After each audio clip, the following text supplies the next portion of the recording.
From supermodel to street evangelist with a magical America's Got Talent superstar for a husband, you are in for a treat today, my friends, with our special guest. Stay tuned to hear more about Kari Tavella.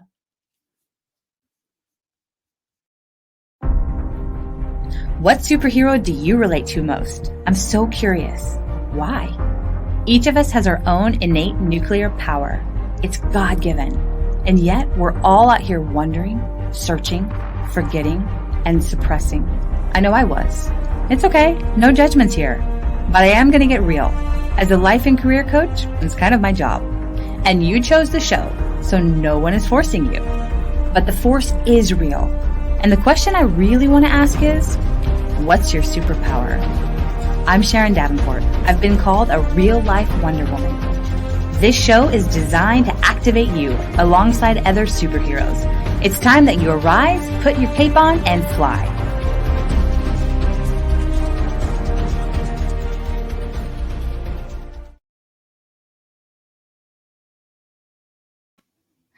Kari Tavella, the wife of America's Got Talent winner Dustin Tavella, had quite a successful run in the entertainment industry as a model and an actress. Kari has been featured on billboards and magazines and television shows, commercials, and movies. Amidst her success, she hit rock bottom with drugs and alcohol, and in 2015 decided to walk away from it all.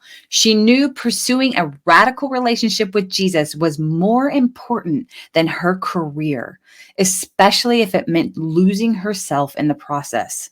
Kari is passionate about sharing her story and desires to captivate people in a way that will help them to avoid the destructive path she found herself on. Her mission in life is to nurture, protect, and restore God's design to broken people through her extreme transparency. Welcome, Kari. So excited to have you here today. Thank you so much. I'm so stoked to be here. It's so awesome meeting you. Me too. We recently met at the Grow Your Business for God's Sake conference, and just hearing Kari before she ever went up on stage and talked, just getting to know her kind of behind the scenes is just like, holy cow, man, everybody needs to hear your story, Kari. So I'm excited. So, but before we get into the story piece, one thing that I always ask all of our guests on here is, who is your favorite superhero and why? And this could be like across the board. I know it sounds silly, but it would be Jesus. Yeah, that's great. It's so funny because I have 3 and 4-year-old boys, and they're obsessed with everything superhero, Spider-Man, all of them. But I have a little action figure, and I'm always telling them, like, this is the greatest of all time. He's the real superhero. You have a Jesus action figure? Yeah, I do. That's awesome. I love it. You're not the only one, because people have used, other biblical heroes as their superheroes. So when that's cool. I love it. So fun. And I love that you play with Jesus along with Spider-Man. I do. I gotta remind them, like, he's the real one. Okay, he's right? The real superhero. There you go. Absolutely. Yeah. So then next, what would you say is your unique superpower, and how do you use it in your day-to-day? I want to make you think on this one. I feel like mine would definitely be vulnerability.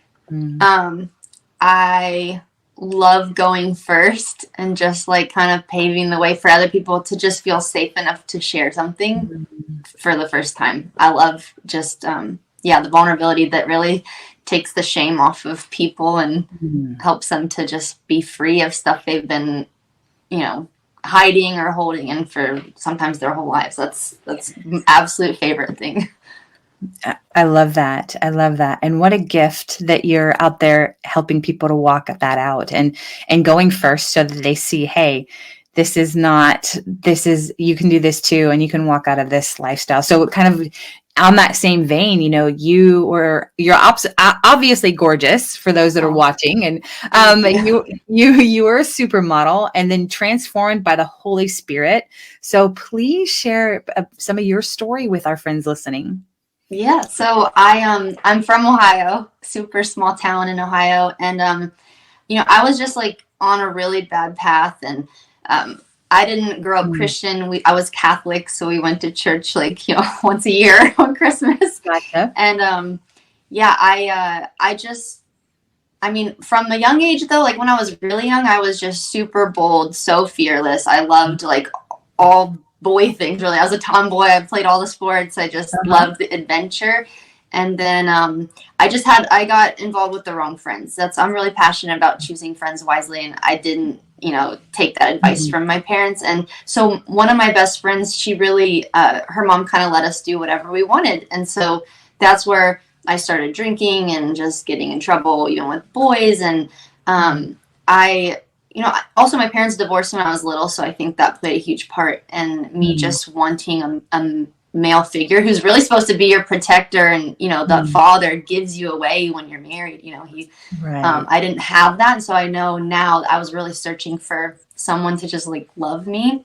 And so I had a friend who could have all the parties at her house. And then when I started drinking like when I was 13, and I'm from a small town where there's not a lot to do, so that's just kind of what people do.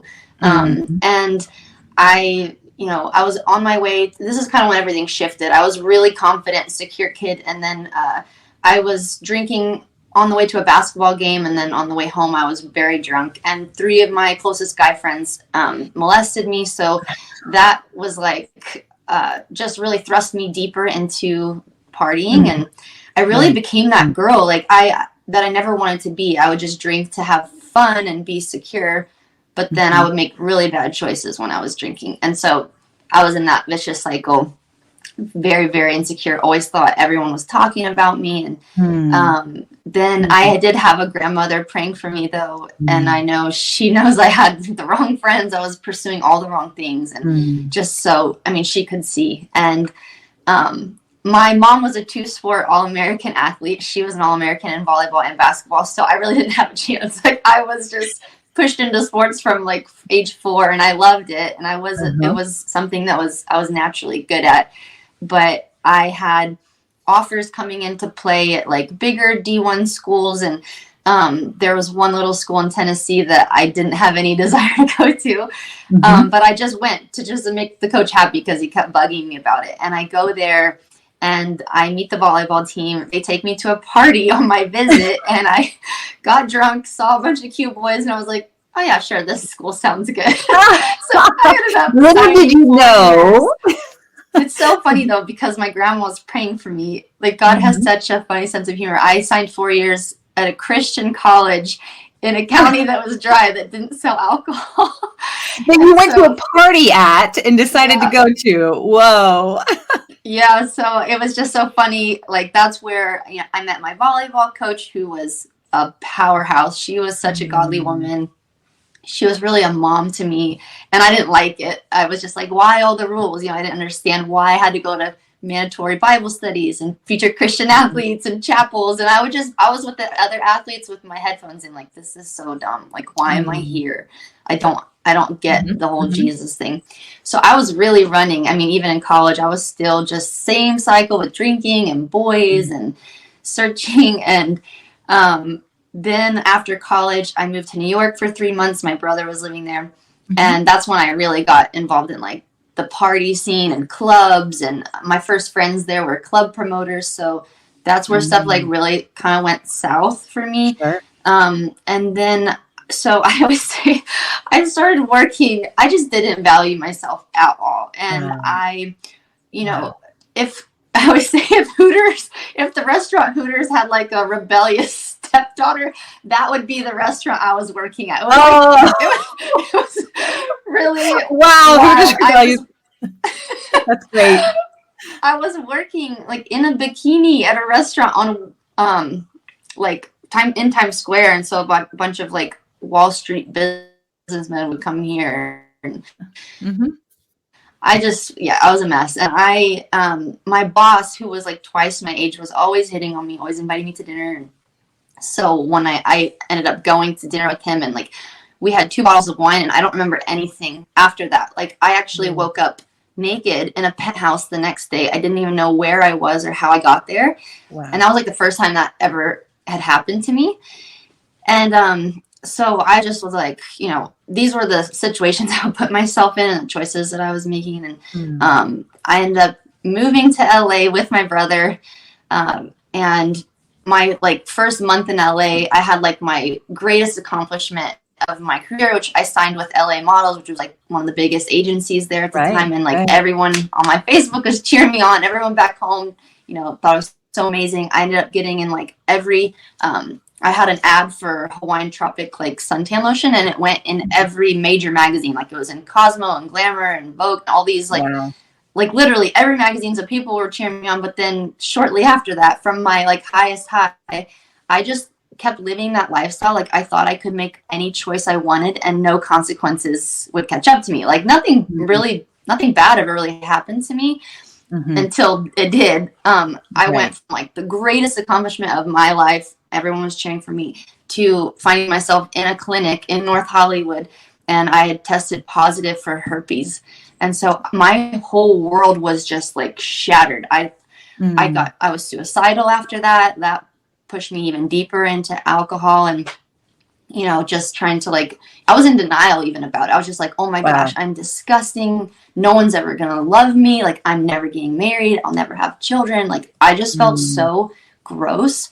And so yeah, after I'd signed with that agency, I was just I don't know. I was just deeper and deeper in that whole scene. I did that for 7 years, and I ended up meeting a guy in Vegas. I went out to a pool party there for People magazine, and met a guy there, and he proposed to me. And then I moved in with him, and then he made a lot of money, and he wasn't an old dude. He was only 2 years older than me. Wow. And he bought me everything, and we traveled all over. But it was the most empty and depressed I've ever been in my whole life. And wow, I was just always on something. Meeting him, that's when I started smoking weed, and I started popping pills, and I was taking ecstasy and going to Vegas every other weekend to the pools. And I always tell people, sure, there's moments of fun, but the depression and the emptiness that followed was just horrible. And literally, I was so suicidal all the time, just constantly tormented with those thoughts and just wanting to end my life. And, because it's counterfeit, it's not actual joy. It's the enemy always tempts us with these things that it's sin, and it feels good in the moment, but it's so destructive, and it all leads to just chaos. Right. And so I just finally had hit rock bottom with that. I was at a pub crawl in Newport Beach, threw my $50,000 engagement ring at my ex, and someone called the cops on me for screaming. I don't remember any of it. And as I was sobering up, I was just again, hating who I'd become. All the self-hatred, all the things I'd done would come spewing out when I was drunk. And I was trying to jump off the 10th floor of our balcony in Long Beach. And, wow. And then I woke up the next day on the balcony, and my brother, who was pretty much considered himself an atheist for a long, long time, started going to church, because our very first friend in LA was a pastor of a church on Hollywood. And he invited us for 6 years, and I was always no. Look how God has pursued you, Kari, and pursued you and pursued you every step of the way. It's so beautiful. Okay, keep going. Yeah. So I was I committed to going to church with him. He invited me to church. I committed to getting sober, and then just started volunteering, because I was just so selfish my whole life. Everything was just about me. And it's interesting though, once I started going, I felt every week the pastor was talking to me. And I mean, happens. Yeah, the first time I walked through those doors at that church, I felt this void be filled for the first time in my life. And when I started volunteering, I felt that void be filled. Oh my gosh, I was coming to life, because I was doing something for someone else and serving. And I got super plugged in at my church and was serving, meeting so many good friends, people who really cared about me. My friends in the past would leave me at a bar to go home with some guy, or I'd be paying for a $50 cab ride home, Yeah. It was those kind of friendships. And I was meeting people who really cared about me and wanted to know me. And when you're in the party world too, you don't even ask questions. You don't even know the people you're I didn't know anything about my friends. And so I was finding a lot of life, like just being in church. And, but my ex, who I was engaged to at the time, he was not going through what I was going through. It was like radical for me. And I had to make a lot of really hard choices. You know, I'll never forget, I'm so thankful for these youth pastors who were so bold. And that's why I think God's challenged me to be so bold and be loving, because I'm like, what is actually loving? Because if I'm not telling someone the truth and love, like, that's not loving to me. And so they really told me the truth. We went in for, you know, I was like feeling conviction for the first time in my life, like sleeping with him. We live together. We're not married. We go see the youth pastors and at our church, and they were just like, you know, we're not judging you at all for how you're living, but like, if you want God's best for you, like, he gives us such great guidelines for marriage and, you know, all of this. And so I really believed them. And it was the first time I had seen Christ-centered love. Like, I'd never witnessed Christ-centered love before. And God really spoke to me, like, you want that with this guy, but it's not going to happen because he doesn't love me and he doesn't know my love. Like, I really understood the power of like being equally yoked in that moment. So I had to make a lot of hard choices. And once I like officially was just done and moved on from that relationship, it was not even a week later. It was like, I went to a retreat in the mountains. There was 800 people from my church there. And it was the first time I was ever in worship. And I was just like, God, you have to take these feelings because they're so real. And I know he's not the one for me. And I know that you have something else. And so you got to take these feelings away. So I was just worshiping. And I felt like the Lord just like severed every feeling I had for him. Wow. And I felt nothing. And I felt like a new person. And I went to church the next week and was just like worshiping my heart out. And that's when I met my husband, who's a worship leader. Right. Oh, that's the God we serve. I know. It's literally like there's a little picture. I have it on my phone. It's a picture of Jesus holding a huge teddy bear behind him. And he's saying, trust me. She's like, can't let it go and can't give up what she knows is not, you know, her little teddy bear, life. Her little teddy bear, when he's got the better one behind his back, ready, brand new, ready to give.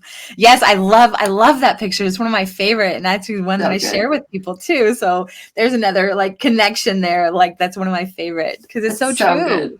When we surrender, when we let go of what we think is the best for us, or we think is going to provide for us, like he was a billionaire. He literally, you were living this life and this high life. But then when you say, God, I give it all to you, I surrender it all. And then literally really quickly, he was like, all right, this is your husband. Yeah, no, seriously. And what's so wild is like, it was everything I had prayed for. Like, as I was getting to know him, he had told me he was like waiting till marriage to have sex, and he never drank or did any drugs, or like, he was just so different than anyone I'd ever met. And it didn't even make sense to me, but I really realized like, oh my goodness, this is God like giving me all the desires of my heart and what I want in another person. And I really had to like, I had a point too where God was like, you need to become what you want. Like you know what I mean? Like, I need to be it first. And so I don't know. It was wild just once I let go and trust him. Like, he's restored so much in my life. It's unreal.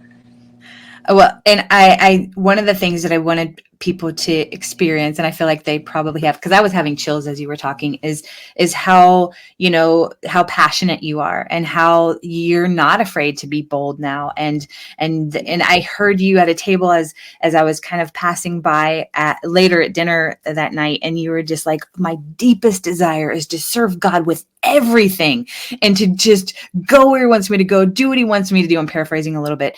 But you just, the passion and you could just see it with your whole being is to bring honor and glory to God from somebody who's been on the other side, who's lived that high life. And so I love that. I didn't know if you're done sharing the story, if you have more to share, you can keep going. Oh, I was just going to say, when you talk about like having lived that, I feel like I personally don't know a lot of people, because it's hard leaving all of that, right? It's like hard to like leave that lifestyle fully. Like, I don't know. I just know a lot of people still have like one foot in, one foot out, but I don't know. I just was like running to life. And I feel like even when I met my husband, it was like everyone was confused because he was a missionary and he had no money. Like, You know what I mean? I paid off his credit card debt. Like $5,000 credit, I paid it. And so it was so confusing to everyone, but I just knew, like, and that's where I'm like, oh man, I feel like so many girls are just pursuing like a rich dude, but like you might pass an absolute gem that God has for you. And then you build something together. Like, how cool is that? You know what I mean? Even being at where we are now, like in this mountaintop season, it was like 6 years of the valley, like believing in each other, encouraging each other when we had nothing, and really depending on the Lord for every single need, financially. I mean, everything. But it was a long process. Sure. And it's in the valley where you grow strength and where you actually get to build endurance. It's because on the mountaintop, where is there to go from there? You can see a whole lot, but it's the valley, and it's the hills and valleys before you get to the top. And so let's actually talk about your husband, Dustin. And he is an America's Got Talent winner, and he's kind of more recently come to fame and success. So how has that like shaped your life and your ministry together? It's been so cool, but it's like it's wild because there's been a lot of stuff like that was prayed over us like 6 years ago. It's been such a wild journey watching him, like really watching God do so much in his heart too, of just like, because he's so talented. I mean, actually, he was a musician when I met him. Like, I never even saw a card trick. Right. This is like recent, like doing the tricks again. He did when he was like 12, but then he stopped. I mean, really till just a couple years ago, he started doing this again. But it's been cool watching God have him in this process. Like Christine Kane always says, I actually have it pulled up here. If the light shining on you is brighter than the light shining in you, the light on you will destroy you. Like most of us don't allow God to develop us and take us through this process of refining and not making it about us. And it's so easy to want to like have a platform and go for the platform. But I've watched him pursue the one. And like, even when the pandemic started, it was like, he wasn't able to do events anymore. He had his own stage show. He wasn't able to perform, but he was so faithful with the one, and like not missing who God has right in front of us, right? Like the discipleship of like really investing into a life and doing stuff that no one's ever going to see. Like no one saw that for literally, I think it was 5 months, the apartment we lived in Virginia Beach, before Dustin got on America's Got Talent, he was doing one trick for him a day, just bringing this guy so much joy who worked in the leasing office. This guy didn't know the Lord. I was like periodically just sharing my story with him, and then Dustin every day would just do a trick for him because God was like, okay, well, you can't perform on stages, but what are you doing with your gifts now? Like, and so it was just so many things, watching him be so faithful in that, and then also just being so generous financially, even when he never had a lot. Like he taught me so much about generosity, and it's just so cool. Like, actually, a lot of people don't know this, but God has asked us to just really be radically generous, like to give more than we even have. Sometimes it's like, doesn't make sense. But right before, so we were living in Virginia Beach. It was after the pandemic started. We were living super simple. Like I was cooking every meal at home, and just, we were basically living off gig workers' unemployment because he couldn't book events, and he was working events up until that started. So we were just living very simple. Well, a friend of ours in Nashville had called us, and he was like super repentant over being in debt, and was just like, I've been buying things to try to impress people, and like falling into the pressures of like culture, what I have to have. And anyways, he was like drowning, like working 2 jobs, one at Target, could not get his head above the water, and it was like $5,000 in debt. And so it was right at the same time that the government gave out those stimulus checks for $4,000. And so Dustin and I were praying and thinking, like, there's a lot we could do with the $4,000 right now, because that was like a lot to us. We didn't have a lot. And we really felt like God put it on both of our hearts to give that to our friend. Wow. And so that was like the most we'd ever felt called to give, with like the least we ever had. And just, it wasn't even a week later. I have to look at the exact date. It was like a few days later, he booked America's Got Talent. Like he got on after that. And I feel like every time we've just been open-handed and let God just work through us financially. Like, and if it's not why we do it, but he just does. Like, it's always, okay, I can trust you with more. Okay, I can trust you with more each time. But it's been really, it's been a while. So you literally have like walked out the parable of the talents that where you truly walked it out where, and it's so fun. I've talked to people about this too. I love how the story in the Bible, and if you guys listening, I don't know what it is, you can Google it, go to Dr. Google and Google the parable of the talents. And I love how talents back then was money, prices of money, but talents now is a dual meaning. We understand that in the Bible it was money, but also God has given us talents, specific gifts and talents. And so for us to be able to either one of the people, he buried his, he was given the least and he buried it. Reza took it and multiplied it, doubled it. And so that's what God desires. I mean, that's a very beautiful and very clear picture of how God says, go use the gifts and talents that I've given you. Go forth and multiply it and serve others with it. And you've literally walked it out by, oh, Lord, here's the 4K going it over there. And then he turns around and goes, look how I bless you with it. Totally. Beautiful. It's amazing. And that's where I'm like, I have such a desire to see people just go all in and like go for it. And God always speaks to me through analogies, like stuff that I can relate to. And I love snowboarding. It's like my absolute favorite thing on the planet. Fun. It's so fun. It's such a rush. Like, it's just amazing. But when I first learned how to snowboard, I was on my heels the whole time. And if you don't actually learn how to snowboard and you just on your heels the whole time, you don't get to experience like the fullness of snowboarding. You don't get to feel that feeling of like carving, going from heel to toe, bombing down a mountain, the rush of just like being in nature, everything's wide open and you're flying down a mountain. You don't get to feel that if you stay on your heels the whole time. And he told me, like, this is the same with Christianity. If you're a Christian and you're just staying on your heels and you're being a spectator and you're not going all in with me, and you have one foot in the world and one foot with me, like, you're not going to experience the fullness of the adventure I'm calling you to. There's so much adventure, and it's the stuff that it's really about radical obedience, right? Like, just obeying him no matter what. And most of the time, it's not what I want to do. Like when he's asked me to do something, it's never what my flesh wants to do. Or, you know what I mean? That's why I have to just say no to that and obey him. And when I do, I'm like, oh my goodness, there's so much life here and so much adventure. And I feel like we're missing it. That middle place of one foot in the world, one foot out, I think is like the worst place to be, because even if you're just all in with the world, you're getting some kind of temporary satisfaction. But like, Christians who are kind of in that lukewarm, like middle place, I have such a heart for them. Like, no, go for it. Like, you have to go all in or you're just going to miss what he has and how he wants to use you. Well, and I think you've had multiple instances in your story about showing, about very clearly demonstrating that right there, what you were talking about of you were all in over here. And then there was so much, there was no fulfillment. There was emptiness. There was pain and suffering.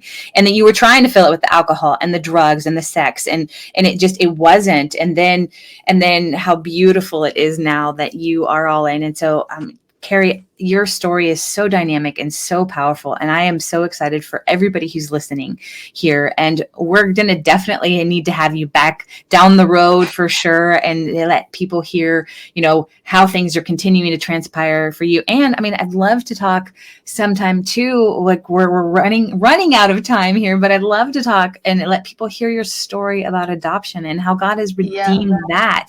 And with your two beautiful boys and the doors that he's opening with that as too. But before we wrap up here, like I said, we're going to have you for sure have you back. But how can people like follow and support you and your family for what you're stepping into next? I know there's some stuff on the horizon that's kind of being kept quiet, but how can more people support you or follow you?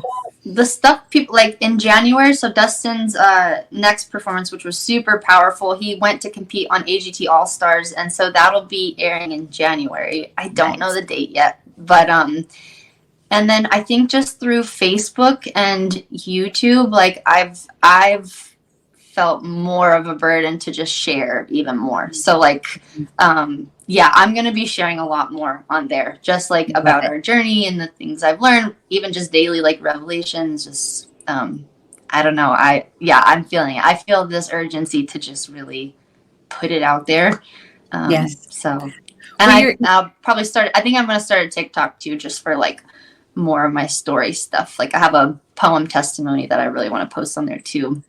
Awesome. So you guys follow Kari Tavella on TikTok when she starts it. Now you have to go start it. You don't wait. No, I know. I already have it. I have it. I just need to start putting some content on there, because when people can go find it. I'm sure you have by the time this comes out too. So yeah, people start following you. But and people, I just appreciate your transparency so much, Kari, and your heart to see people not struggle, and to get off the fence, get the lukewarm Christians off the fence, the people who say they believe but then go do the complete opposite. Right. So thank you so very much. No, thank you. No, it's such a blessing. Oh, this is so good. Your light shines bright, and you're so much brighter than the light shining on you now, like as you said. Thank you. Definitely. Well, so friends, they're listening, for tuning in. Thank you so much for tuning into this.